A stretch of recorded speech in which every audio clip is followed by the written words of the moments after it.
A live look from Taiwan. And again, very few lights there as it is in the overnight hours. But this comes following a 7.4 magnitude earthquake that hit the country during the morning rush hour, and rescue and cleanup efforts continue in the country. This is what we know at the very latest. At least 9 people are dead and nearly 1,000 more injured. In addition, 64 people were trapped in one rock quarry and 6 in another. That's according to the fire agency, although they also said the workers were safe. The issue was that the roads to reach those workers had been damaged by falling rocks. Now, the earthquake itself was centered off the coast of a rural mountainous region just over 93 miles away from the capital of Taipei, where schools evacuated their students to sports fields, equipping them with yellow safety helmets. Now, again, the earthquake registered at a magnitude of 7.4. A tsunami warning was triggered, but that was later lifted. Earthquakes, just to give you perspective, are common in Taiwan. However, authorities said they had expected a relatively mild earthquake, and that is why they did not send out any alerts. To speak more about this, we do want to bring in Dr. Harold Tobin, who is a professor in seismology and geohazards in the Department of Earth and Space Sciences at University of Washington. He's also the designated Washington State seismologist. Dr. Tobin, thank you so much for taking the time to speak with us. Yeah, happy to be here. Yes, and so when you first learned of the 7.4 magnitude earthquake that happened earlier today in Taiwan, what were your first thoughts from your perspective? Well, my first thoughts go out to some of my colleagues and friends who live in Taiwan, and so my sympathies are with the people who are in the region that was affected. Taiwan, as you just said, is a very seismically active country, so I wouldn't say I was taken by surprise. There have been a number of damaging earthquakes in Taiwan, including in relatively recent years, but this is the biggest one since the 1999 so-called Chichi earthquake, 25 years ago almost.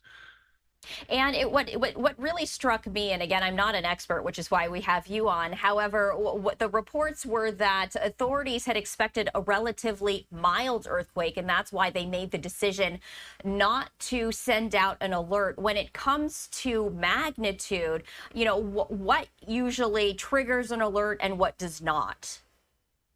Yeah, the concept of earthquake early warning alerting is really you want to trigger an alert when any earthquake has the potential to be damaging or be really strongly felt, and so therefore upset people over a large area.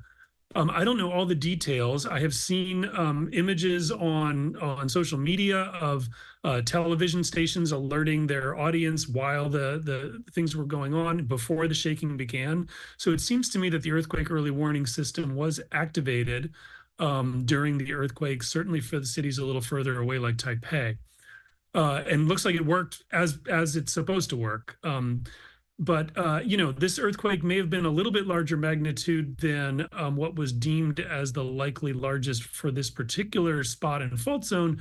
But we've seen damaging earthquakes in this exact area in the past, you know, including ones above magnitude 7. So it doesn't come as a real surprise. And on a scale, for those who are not familiar with earthquakes, a magnitude of 7.4, where does that register on a scale? Yeah, 7.4 is a very strong earthquake, and it just depends really on how close it is. What's its proximity to people or, you know, the built environment, things that we use, bridges, roads, tunnels, and so on.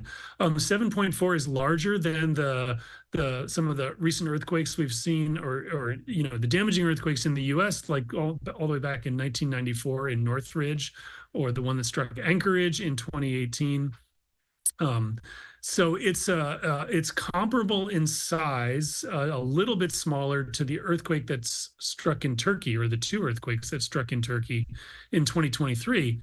It's pretty clear, fortunately, this time around that the damage was not as great, mainly because it did strike in a relatively rural area with a relatively small population right on top of the earthquake fault that caused this damage. And we are taking a look at some video right here of the devastation that occurred during the earthquake. When you're taking a look at this video, can you get any indication? Because again, you said there is a lot of seismic activity in Taiwan. I would imagine that a lot of the buildings there are built with that in mind. So when we're speaking of this building right here that's really tilted at a 45-degree angle, and of course the remnants, could it have been a lot worse had there not been those those standards in place, or are you surprised by the level of damage? Yeah, I think the standards that are in place and the seismic building codes that they employ in Taiwan really are absolutely a reason why the damage was not much worse than we're seeing here in these kinds of videos. The reports I've seen, of course, any loss of life is tragic, and buildings like this, it's alarming, but there aren't very many for the size of earthquake striking right by the city of Hualien, which has a few 100,000 population.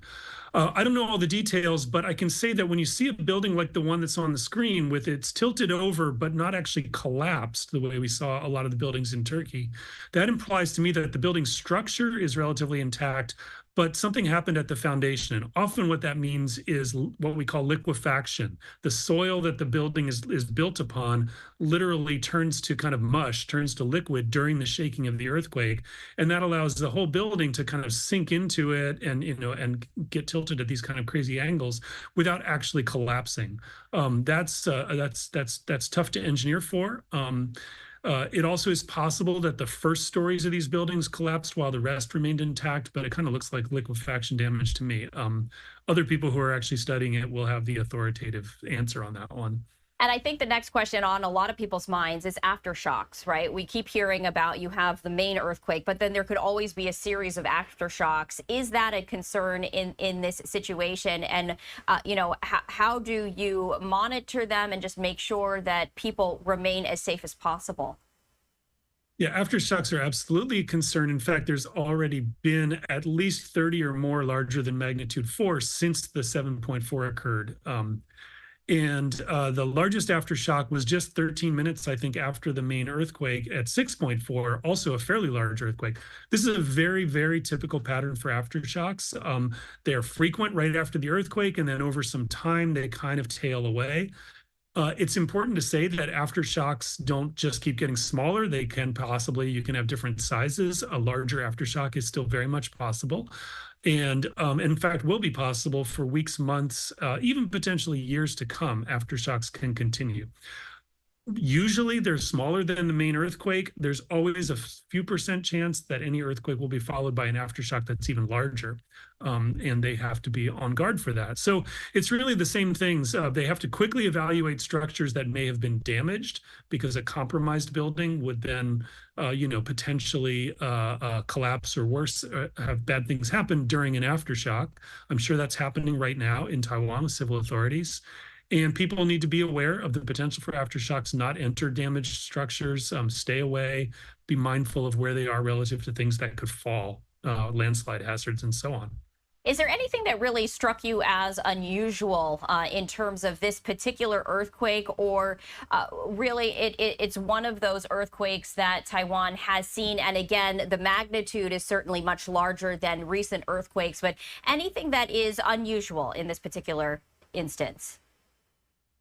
In some ways, I just see it as it's fortunate that it's pretty clear that Taiwan is doing good preparation and that the damage wasn't worse. Considered the size of the earthquake and where it's located, my initial reaction was it would be worse than what we've seen, at least so far, coming out of the reports from the area.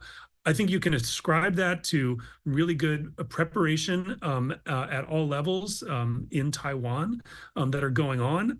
We have some places in the Western US where we're seeing the same preparation, and other places like Seattle, where I live, where we're really not up to the same standard, honestly, as a lot of these cities in Taiwan. So I think it's a cautionary tale for us in the US that we have to be prepared for the unexpected, and sudden striking of an earthquake. Absolutely. Dr. Tobin, thank you so much for taking the time to speak with us. We appreciate it. It's my pleasure. Thank you.